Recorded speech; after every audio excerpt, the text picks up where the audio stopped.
Hoy día nuestro tema de conversación girará en torno a lo que se ha denominado la paradoja de la cruz. Sobre eso vamos a hablar hoy día. Este es el mensaje para que usted ya sepa que sobre esto vamos a hablar.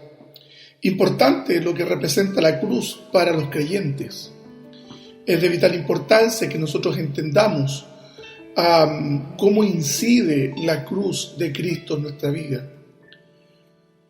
Cuando hablamos de una paradoja, hermanos, nos referimos muy básicamente a una contradicción aparente en cualquier enunciado.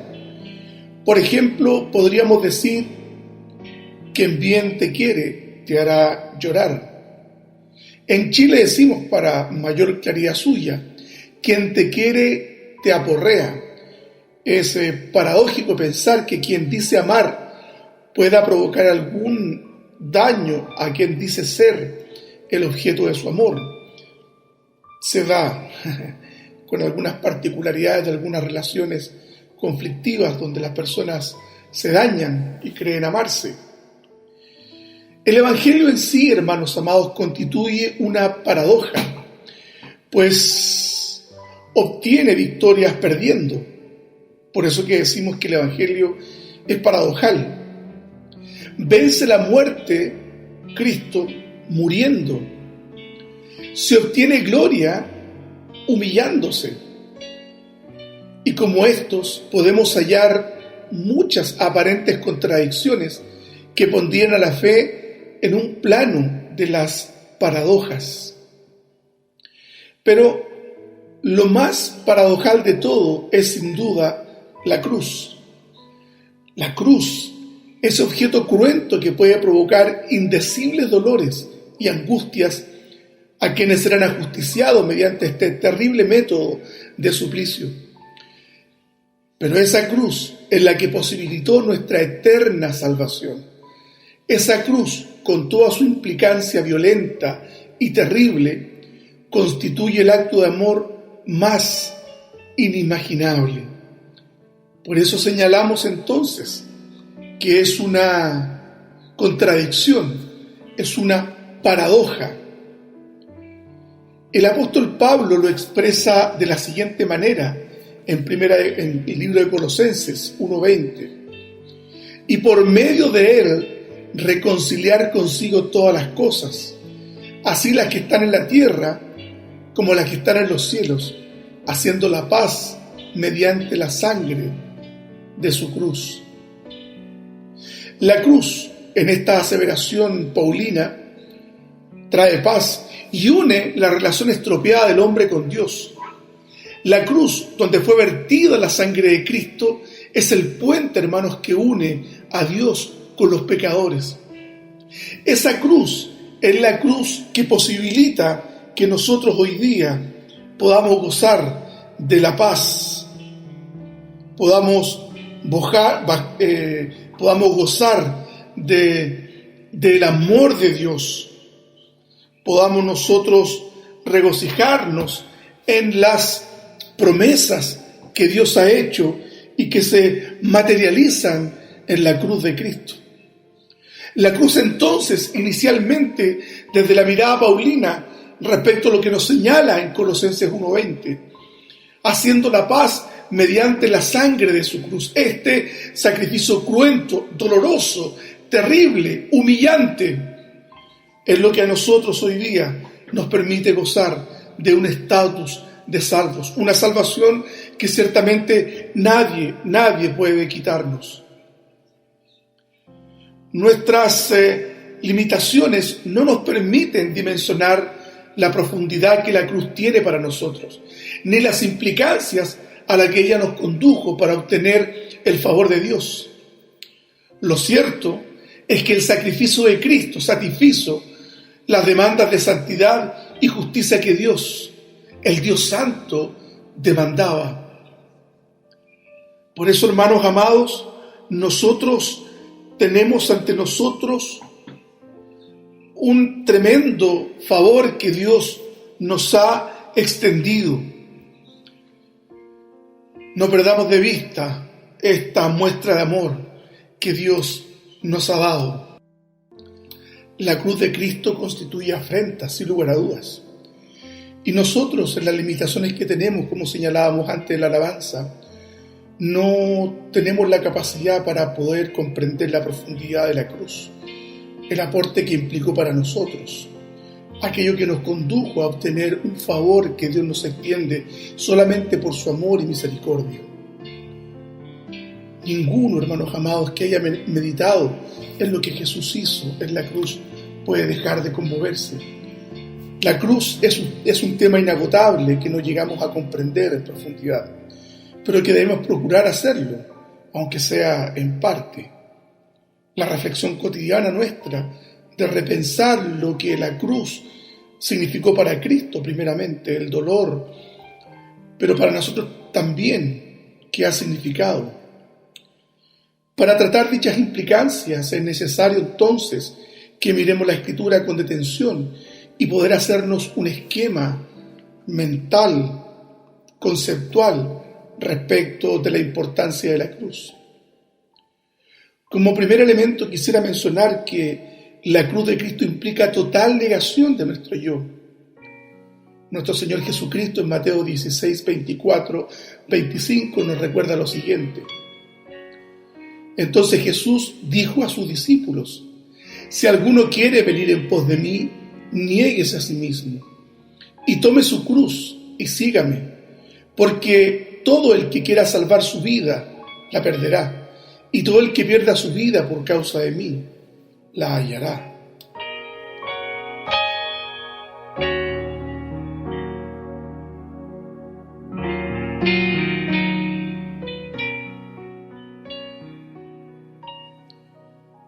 La condición del llamado efectuado por Cristo es que cualquiera que desee seguirle debe negarse a sí mismo. Es decir, todas sus pretensiones de gloria y autosuficiencia han de tener vencimiento cuando se decida volverse al Señor buscando vida eterna. Negarse a sí mismo es la condena a muerte a las intenciones mundanas, a todo aquello que me produzca bienestar y placer temporal y que ciertamente contravenga los mandatos del Evangelio. Negarse a sí mismo es negar los deseos de mi corazón para favorecer los deseos de Cristo en mi vida, alejarme de todo aquello que me aparte de Él y me impida vivir solo para Él. Recuerde que Cristo nos quiere todo para Él y no solo una parte de nuestro ser. Yo entiendo, hermanos amados, que no es una tarea fácil, porque esto implica destruir todos los ídolos de nuestro corazón para ofrecerle el trono de mi alma a Cristo. Debe tomar entonces, hermanos, su cruz y seguirle a Él. En el Imperio Romano, un criminal convicto, cuando era llevado a su crucifixión, se le forzaba a cargar su propia cruz. Esto mostraba públicamente que estaba sometido a la misma ley que antes había transgredido. De similar manera, los discípulos de Cristo debían demostrar su sumisión a aquel contra quien antes se habían rebelado. El sendero, hermanos, que Jesús y sus seguidores recorrían serían de penalidades y sufrimiento. Pero al perder la persona su vida, ciertamente hallaría una mejor vida, una vida más excelente. Por esta razón encontramos en los textos de historia de la Iglesia, en los 2 primeros siglos y en la mitad del siglo III, la forma brutal en que eran perseguidos los creyentes, eran sacrificados públicamente, eran maltratados ignominiosamente, eran llevados al circo para que fueran devorados por las bestias. Hermanos amados, eso es lo que implica la cruz. La cruz que llevan los cristianos son, entre otras cosas, las adversidades, los sufrimientos y las persecuciones que soportan como consecuencia de seguir fielmente a Jesús. Estas ciertamente varían de persona en persona, pero cada cristiano puede esperar que va a llevar una cruz. Y lo bueno es que el Señor nos dará la fortaleza para llevarla y la usará para aumentar nuestro aprecio por la cruz que Él llevó por nosotros.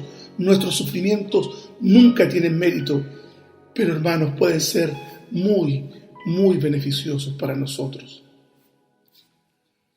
Lucas nos recuerda en el capítulo 14, verso 27, que el que no lleva su cruz y viene en pos de mí no puede ser mi discípulo. Para que nosotros tengamos la calidad de discípulos de Cristo, entonces debemos sobrellevar la cruz y no seguir persistiendo en un evangelio aguado, descolorido. Un segundo elemento respecto de la cruz es que la cruz es contraproducente respecto a las pretensiones del mundo. 1 Corintios 1:18 dice lo siguiente: porque la palabra de la cruz es locura a los que se pierden, pero a los que se salvan, esto es, a nosotros, es poder de Dios. El filósofo alemán Friedrich Nietzsche escribió en su obra El Anticristo respecto al cristianismo: yo condeno el cristianismo, yo levanto contra la iglesia cristiana la más terrible de todas las acusaciones que jamás acusador alguno ha tenido en su boca. Ella es para mí la más grande de todas las corrupciones imaginables. Yo llamo al cristianismo la única gran maldición, la única grande, intimísima corrupción, el único gran instinto de venganza para el cual ningún medio es bastante venenoso, sigiloso, subterráneo, pequeño. Yo lo llamo la única inmortal mancha deshonrosa de la humanidad.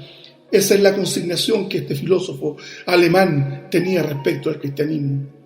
El extinto filósofo odiaba el cristianismo, pues este representaba los ideales de la misericordia y de la compasión humana, y no permitía al hombre el despliegue del dominio de la razón y la fuerza que palpitaba en él, según Nietzsche. Tal como este filósofo el martillo, como era llamado Nietzsche, muchos denostan el cristianismo por representar la contradicción de que la vida se obtiene de la muerte y que la cruz devalúa la grandeza de Cristo. ¿Cómo es posible, decían algunos, que el Rey del universo muera colgado en un madero y sometido a los más brutales tormentos? La filosofía, hermanos, no puede encajarlo en su modelo epistemológico o mental para que sea más comprensible el concepto.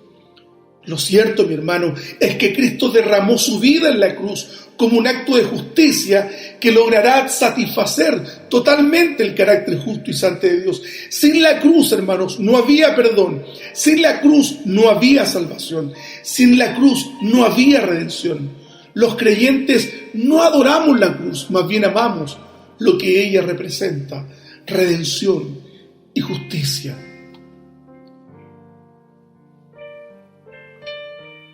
Siguiendo con la reflexión que hacía el apóstol Pablo en el mismo capítulo 1 Corintios 22-24, señala: porque los judíos piden señales y los griegos buscan sabiduría. ¡Qué contradicción! Pero nosotros, dice Pablo, predicamos a Cristo crucificado, para los judíos ciertamente tropezadero y para los gentiles locura. Mas para los llamados, así judíos como griegos, Cristo, poder de Dios y sabiduría de Dios. Pablo no tenía otras expectativas que predicar a Cristo y a este crucificado. Ese debe ser el centro del mensaje, hermanos. Este tiene que ser la esencia, el tuétano del mensaje. Cristo murió en la cruz. Y no se queda solo en eso, sino también resucitó. Pues desde esa cruz emanaba toda la piedad y la justicia, con la cual usted y yo nos hemos ganado un lugar en el corazón de Dios. La cruz posibilitó todos los beneficios de los que gozamos hoy día. Y no solo la cruz como en un instrumento inerte, sino que Cristo murió en esa cruz. Pablo, como decíamos delante, no tenía otras expectativas que predicar a Cristo y a este crucificado, pues desde esa cruz emanaba toda la piedad y la justicia con la cual usted y yo nos hemos ganado un lugar en el corazón de Dios. Toda la conmoción del mundo y el carácter distintivo de la teología paulina era Cristo y la cruz. 1 Corintios 2:2, para redundar en esta verdad: pues me propuse no saber entre vosotros cosa alguna, sino a Jesucristo y a este crucificado.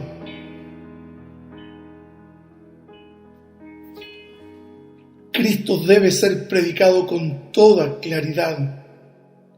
El éxito debe ser enteramente del poder divino que acompaña la palabra, y de esta manera los hombres son llevados a creer, y que muchas almas sean salvadas también por este predicamento. Pablo le señala esto a los corintios porque ellos tenían en alta estima al orador elocuente. Realmente idolatraban a aquellos que hablaban bien.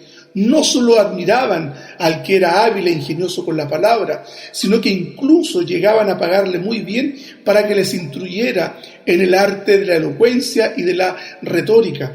Anhelaban expresar su sabiduría mundana con palabras persuasivas y con una dicción elocuente. De otra forma, entre ellos no se valoraba el mensaje.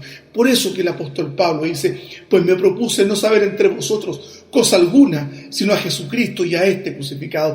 Ese era el centro, hermano, del predicamento paulino. Él no llegó a los corintios con excelencia de palabras, tratando de convencerlos a través de pretendidas teorías filosóficas, aunque estaba muy preparado para hacerlo. Muestra de esto es que predicó en el Areópago, en Atenas, capítulo 17 del libro de los Hechos. Tenía Pablo buenas razones para mostrarse ante los corintios sin pretensiones. Pablo explica: pues me propuse no saber entre vosotros cosa alguna, sino a Jesucristo y a este crucificado. Los corintios debían fijar sus ojos en Cristo crucificado y no en Pablo, el gran orador. Se debían concentrar en el mensaje sencillo del Evangelio y en ninguna sabiduría humana que el apóstol les pudiera impartir, contrario a lo que ocurre hoy día. Nosotros también admiramos a los elocuentes oradores, aquellos que arman una perorata desde el púlpito, un discurso vacío, inconexo, carente de verdad bíblica, pero habla bonito. La cruz, hermanos amados, es el centro del mensaje del cristianismo. Pero, ¿qué beneficio nos reporta la cruz a nosotros como creyentes?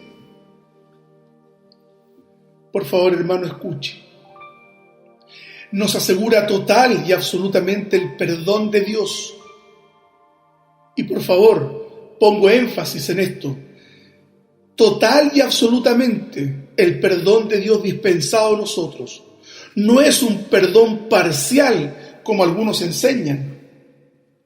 Es más, Dios mismo no nos imputa pecado alguno, pues en la cruz nuestro Salvador nos aseguró un perdón definitivo. Y por favor también énfasis en estas expresiones: un perdón definitivo, no es un perdón parcial. Por eso que nosotros creemos que la salvación no se pierde. Un cristiano verdadero, un cristiano que ha hecho una profesión honesta de fe, aun cuando descienda al estiércol, al muladar, al barro, al chiquero, diría alguien, no se va a perder, porque de ahí lo va a rescatar el Señor. ¿Qué otro beneficio nos reporta la cruz de Cristo? Es que nos ha hecho salvos, pues Dios demostró su amor redentor en el sacrificio de Cristo. Esta salvación, hermanos, no es mérito nuestro. Ninguna de nuestras obras puede intentar compensar este acto de amor y de fidelidad de Dios. Ninguno. No busques ser aceptado por tus obras, porque Dios ya te aceptó en Cristo. Y el testigo de eso es esa cruz cruenta donde Él derramó su vida. La cruz, hermanos amados, es la materialización del profundo y comprometido amor de Cristo por cada uno de nosotros. Jesús puso su vida en garantía por nosotros, por lo cual nadie puede acusarnos de pecado alguno. En la cruz Cristo expurgó todo aquello que nos impedía acercarnos a Dios. Bendito es el Señor. A veces no comprendemos, hermanos amados, no comprendemos el profundo amor de Dios por nosotros, este amor que te va a sostener en estos momentos de dificultad en los que estamos viviendo, en este lapsus doloroso que nuestra nación está viviendo. Fe, hermanos, esa cruz es la garantía de que Él nunca nos abandonará.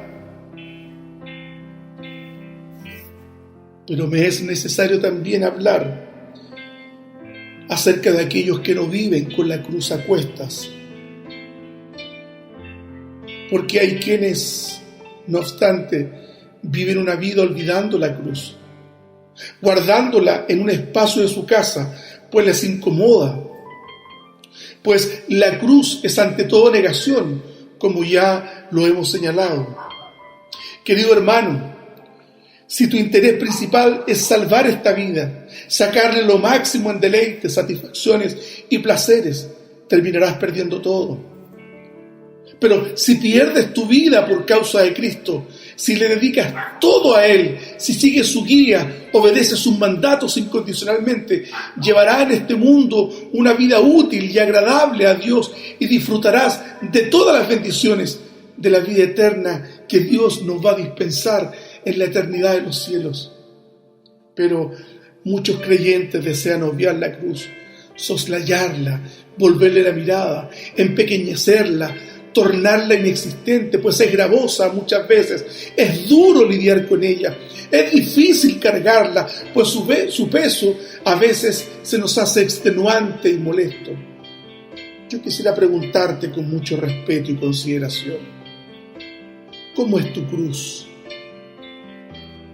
¿Cómo es tu cruz? ¿Es pequeña y tiene los contornos limados de asperezas?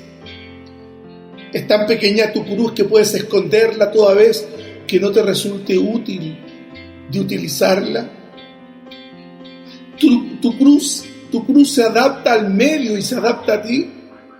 La puedes armonizar según el contexto en el que te encuentres, grande y pesada cuando deseas que otros vean tu justicia, y pequeña y liviana cuando necesitas parecer un cristiano moderno y acorde al mundo. ¿Cómo es tu cruz, hermanos? ¿Cómo es la textura de la cruz que tú tienes? ¿La llevas en el bolsillo o la estás cargando sobre tu espalda? Si tu cruz es de verdad pesada y de bordes irregulares, a veces te lastima la espalda y te hace sangrar las manos, se torna pesada y requieres muchas veces descansar de ella. Tu cruz es una cruz visible, todos la ven, pero nadie te ayuda a llevarla. Has puesto tus egos y tus inútiles pretensiones de satisfacción en ellas. Hermano, Dios te bendiga y te guarde. Ya vendrán tiempos de refrigerio para ti, que has tomado tu cruz de forma consecuente y conforme al requerimiento que Cristo ha hecho a nosotros. El que no toma su cruz no puede ser mi discípulo. Es eso lo que expresa la palabra. Es eso lo que expresa la palabra, hermanos. Ni más ni menos que esta verdad. Hermano amado, te digo que Jesús conocía perfectamente las profecías del Antiguo Testamento y sabía cuán terrible sería el dolor de la cruz. El salmista había descrito la agonía del Mesías en el Salmo 22, 1000 años antes de Cristo. Y el profeta Isaías en el capítulo 53, 750 años antes, había anunciado que sobre Cristo estaba cargado el pecado del mundo. La turbación del alma pura y santa del Señor Jesús fue real al saber que debía enfrentarse ante tan duro trance, la muerte de la cruz. ¿Cómo es tu cruz? ¿Cómo es tu cruz, hermano? ¿Cómo es la cruz que tú llevas? ¿Te has hecho esa pregunta? ¿Es una cruz cómoda? ¿Plegable? ¿La puedes esconder o puedes presumir de ella? Permíteme contarte, yo sé que tú lo sabes, pero permíteme contarte las implicancias que tenía la crucifixión. El condenado a morir en la cruz debía de llevar el travesaño hasta el lugar de la ejecución. Esto era normalmente fuera de la ciudad. Con frecuencia una inscripción que se colocaba y se calzaba bien en la cruz misma, o a veces se colgaba en el cuello del condenado.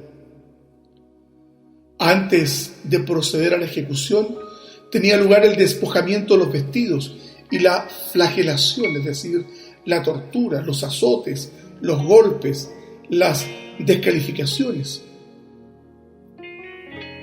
Si el reo en cuestión no había sido sometido a flagelación antes, se le azotaba en el lugar donde tenía que cargar la cruz. El condenado era sujeto a la cruz en el mismo lugar de la ejecución, mientras aún estaba en el suelo y luego era levantado con ella, o más frecuentemente el palo vertical era hincado, clavado en el suelo antes de la ejecución, y el delincuente en cuestión, atado al travesaño, era levantado del mismo y sujetado al palo vertical. La muerte se producía muy lentamente por agotamiento o por asfixia. Una vez muerto el reo, el cadáver era abandonado en la cruz para que fuera devorado por las aves, o bien seguir el curso de la descomposición del cuerpo. En ocasiones, cuando había alguien que fuera movido a misericordia, era entregado a los parientes para la respectiva sepultación. Por eso que digo, hermanos amados, que la cruz es, ante todo, una paradoja. Porque en esa indecorosa cruz, bañada de sangre,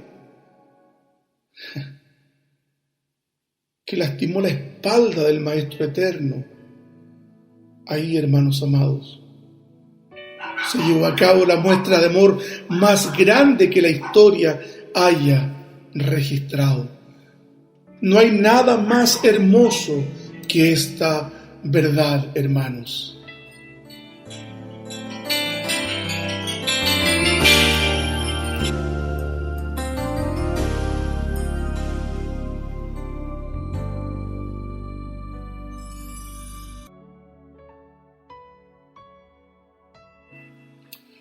¿Cómo es entonces tu cruz, hermano amado? Porque la proporción entre cruz y evangelio es una proporción directa. De la calidad que sea tu cruz es la calidad de tu evangelio. ¿Cómo estás viviendo tú y yo el evangelio hoy día? ¿Es un evangelio descolorido? ¿Es un evangelio disperso, inconsistente? ¿Un evangelio infantil? ¿Cómo es tu cruz? Porque de la forma en que sea tu cruz, entonces va a ser también tu evangelio.